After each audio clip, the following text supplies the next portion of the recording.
Hi, I'm Jake Bergen, Marketing Director at Tractor Beam Marketing, and I just want to welcome you to another episode of Tractor Beam TV. Now you might be wondering, is that the Black Pearl over there? It is. Are they filming Pirates of the Caribbean #4? Yep. Are you on vacation? You betcha. Even though the answer to all those questions is yes, I'm a hardcore video blogger, and we're going to bring you another episode today.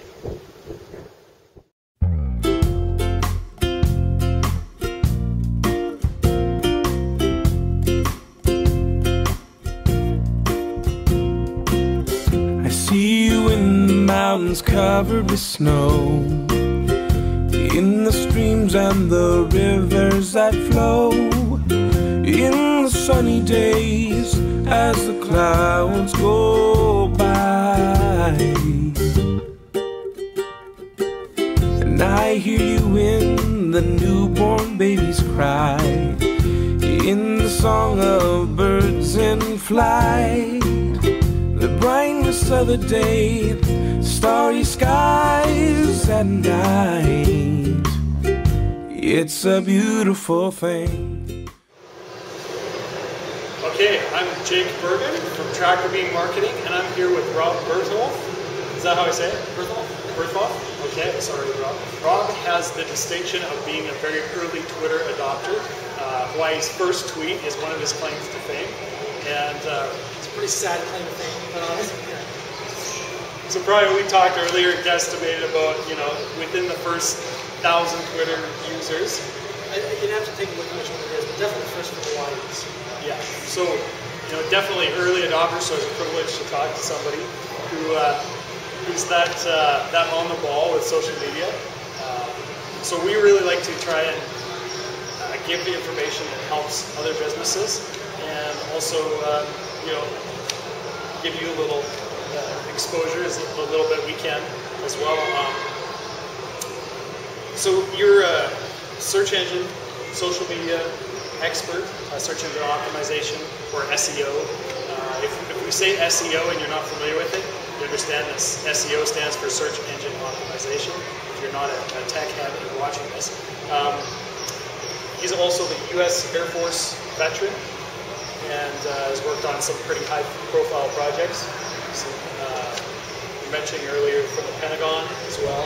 Worked on a project with Joint Chiefs of Staff. It's funny, the guy that signed my accommodation was a then two-star General McChrystal, who recently came into the limelight more recently, having stepped down as four-star General Stanley Crystal. But yeah, he signed my accommodation for the Pentagon. So Rob's done some top secret stuff that we're not allowed to talk about. So one of the things I want to find out, Rob, is what is your favorite social media platform? Okay. Well, I think that there's a lot of different social media platforms, and they keep evolving. I think that definitely right now, geosocial is probably the most exciting thing for me. So location-based social media networks, I would say, several pop up. Foursquare is one that's very recognized. My favorite would be Gowalla, actually. So Gowalla is a fantastic new geosocial app that allows you to check into a location, and it's got my recommendations. All right. Because you're an early Twitter user, I thought you'd probably be a good guy to ask. For small businesses looking at Twitter, do you have any Twitter sort of tips, ways to use Twitter that is beneficial for business? I love to defer that with actually Tara. Okay, sounds good. I think that the interesting thing from my side of it is that the Twitter being microblogging, right? When you talk about search engine optimization, all of the inbound links that they're getting are from websites from the blogosphere. And so what's interesting to note is that normally I would go out, hey, I would write a blog post and I would say, I'm being interviewed, and this is my blog post, and here's the details. But rather than doing that, I go out and I just tweet it because it's just easier and it's just more familiar. So what happens is that all of the links that were normally found in the blogosphere that Google and the other search engines use to assign value, because that's how search engines essentially assign values about links. So from that, it's all being sucked up into the microblogosphere. So whereas links are normally found in say Blogger or WordPress or on your website, but now we're found in Twitter or other type of social channels. Well, before people consumed all their information in the social media sphere, and they're consuming a lot more in the social media sphere, meaning that they're on Facebook and things like this. Well, prior to that, where would you go if you want to find something? Right? You'd go to a search engine, right? And so the search engines had this huge role, and still today have a huge role in helping people find relevant content, helping people find information that's, if they're looking for a microbrewery, they're going to type in, Hawaii microbrewery, and what's going to pop up in the search rankings, right? So, with that, you have, the search engines have two different ways of being able to market within that. And so search engine marketing is really split between what's considered paid search marketing, so Google AdWords or other paid search, and organic placement. And organic means that you're not directly paying Google to be positioned. So, as an example, if you were to Google something, and a lot of times the first two positions come up as sponsored. This is sponsored results. So the first two positions are sponsored results, and then there's on the sidebar, there's a lot of sponsored results. Those there are considered paid search. So what you do is you say to Google, it's almost like an auction. You say to Google, hey, I'll pay the 5 cents or the $5 it takes to be positioned in that area. And so when I type in a keyword, I can type in anything. Let's say I type in, search engine optimization expert, right? So it's a shameless plug I'll get to in a second. The first two positions, could be paid, as well as the sidebar can be paid. But what comes up in the meat, or in the general area of the search engine, is actually what's considered organic. So the organic is not paid by Google. So what you've done is you've optimized your website to look for those more than 200 factors that Google looks for. And I say Google, but there's other search engines, obviously, Bing and which used to be MSN, and Yahoo. They also comprise pieces of the pie.